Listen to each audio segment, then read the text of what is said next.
नमस्ते बच्चे। आज के कक्षा में हम उपन्यास सम्राट प्रेमचंद से लिखित सुजान भगत पाठ के बारे में अध्ययन करेंगे। उससे पहले आप मेरे चैनल को सब्सक्राइब करें और बेल आइकन को दबाइए, साथ साथ शेयर भी कीजिए ताकि मेरा पाठ का विवरण आप तक पहुंचे। सुजान भगत कहानी गांव में रहने वाले किसानों से संबंधित है। किसान सुजान के सुजान भगत बनने के बाद गांव में उसकी प्रतिष्ठा बढ़ जाती है, लेकिन अपने ही घर में उसका अनादर होता है। जो कमाता है उसी का राज होता है। जब सुजान कमाता था तब उसको घर में मर्यादा मिलता था, परंतु जब वह बूढ़ा बनते जा रहा था तब उसका मर्यादा भी कम होते जा रहा था। वह अपने जवानी में खेती घर सब बहुत परिश्रम से किया था, परंतु अभी वह काम करने के लिए लायक नहीं है तो स्वयं उसकी पत्नी भी बच्चों के साथ मिलकर अपमान करती थी। यह आजकल सभी घर में होने वाली कहानी है। प्रेमचंद की कहानी सुजान भगत आज के लिए भी बहुत प्रस्तुत है, परंतु प्रेमचंद के सुजान भगत मामूली लोगों के जैसे रोते रोते नहीं बैठा। पुत्र और पत्नी द्वारा उपेक्षित भगत अत्यधिक परिश्रम कर ऐसी फसल उगाता है कि बखारी में अनाज रखने को जगह नहीं मिलती। इस तरह वह अपना खोया हुआ अधिकार फिर प्राप्त करता है। अभी हम लेखक परिचय की ओर जाएंगे। उपन्यास सम्राट मुंशी प्रेमचंद का जन्म 31 जुलाई 1880 ईस्वी को काशी के निकट लम्ही नामक गांव में हुआ था। आपके पिता का नाम अजायब राय तथा माता का नाम आनंदी देवी था। आपका जीवन बहुत ही संघर्षपूर्ण रहा। आपने घर पर ही पढ़कर इंटरमीडिएट एवं बीए की परीक्षाएं उत्तीर्ण की। आप पहले नवाब राय के नाम से उर्दू में लिखते थे, बाद में प्रेमचंद के नाम से हिंदी में लिखने लगे। आपने हिंदी में लगभग 300 कहानियां लिखी हैं जो मानसरोवर के 8 भागों में संकलित है। आपकी कहानियां आदर्शोन्मुख यथार्थवादी है।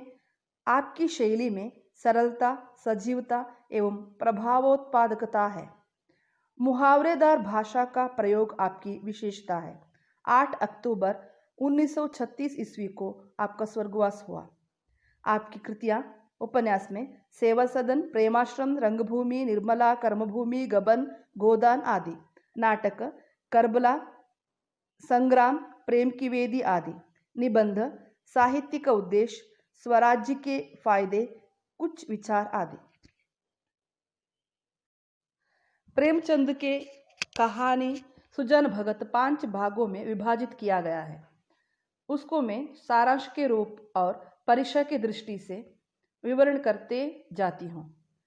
पहले भाग में प्रेमचंद जी सुजान से सुजान भगत बनने की दशा के बारे में बताया है। सुजान भगत सीधे साधे किसान थे। वह अपने हाथ में पैसे आते ही अलग किसानों के जैसे पैसों को व्यर्थ करने के बिना धार्मिक काम के लिए इस्तेमाल करने लगे। आजकल के जैसे स्वतंत्र पूर्व के समय होटल, बस या मनोरंजन के चीज नहीं थे। कोई सुजान के गांव आए तो सुजान के घर में ही ठहरते थे। उनके घर में साधु संत, कानूनगी इलाके वाले, पुलिस के लोग, शिक्षा विभाग के लोग सभी आकर ठहरते थे और खाना खाते थे। सुजान साधु संतों को भिक्षा भी देते थे। घर में भजन भाव होने लगे, सत्संग होने लगा। गांव के लोगों को सहायता करने हेतु पक्का कुआं बनवा दिया। जो काम गांव में किसी ने ना किया था वह काम सुजान भगत ने कर दिखाया। स्वतंत्र पूर्व के भारत आप जानते ही है। हमारे देश में बहुत सारे गरीब लोग ही थे। 3 समय के खाने के लिए परिश्रम उठाते थे। उस समय सुजान अपने गांव में समाज सेवा करते थे। जब गांव में गया के यात्री आए तो उसके घर में ही ठहरते थे। गया का अर्थ यह है कि हिंदुओं में एक प्रथा है पितरों को पिंड प्रदान करना। बिहार के एक जगह में पिंड प्रदान करते हैं। यह बहुत श्रेष्ठ माना जाता है। यह नवरात्रि से 15 दिन पहले होता है। गया करने के बाद 4 लोगों को खाना देना है। जब गया करने वालों के हाथ में पैसा नहीं है तो सुजान के घर में आते, तब सुजान के द्वार पर उसका भोजन बनता है।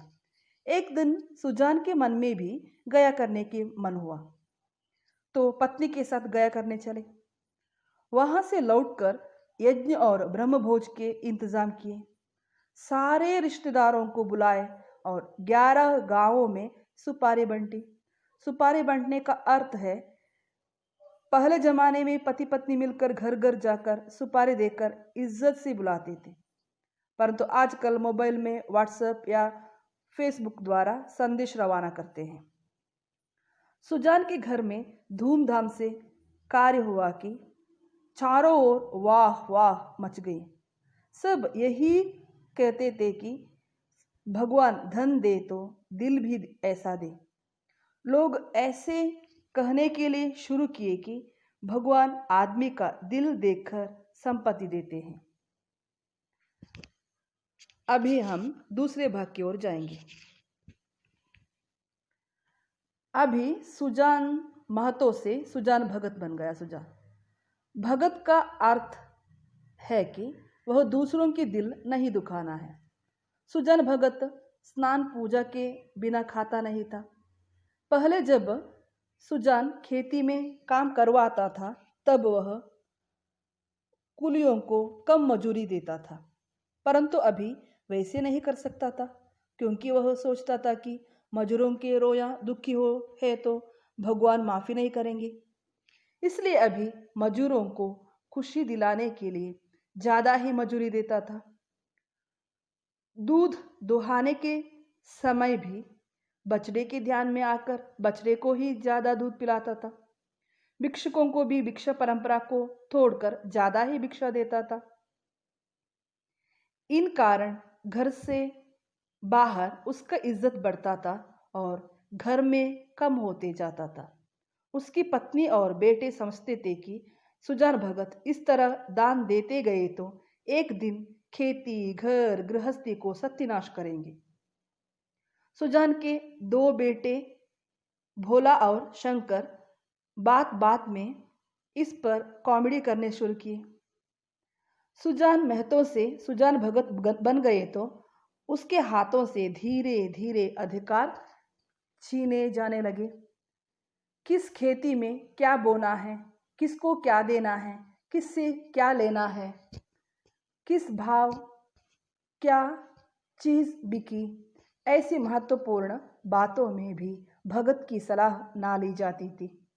भगत के पास कोई जाने ही ना पाता। दोनों बेटे या स्वयं बुला के दूर ही से मामला तय करती। सुजान के हाथ में अधिकार ना था। वह अब घर का स्वामी नहीं, मंदिर का देवता था।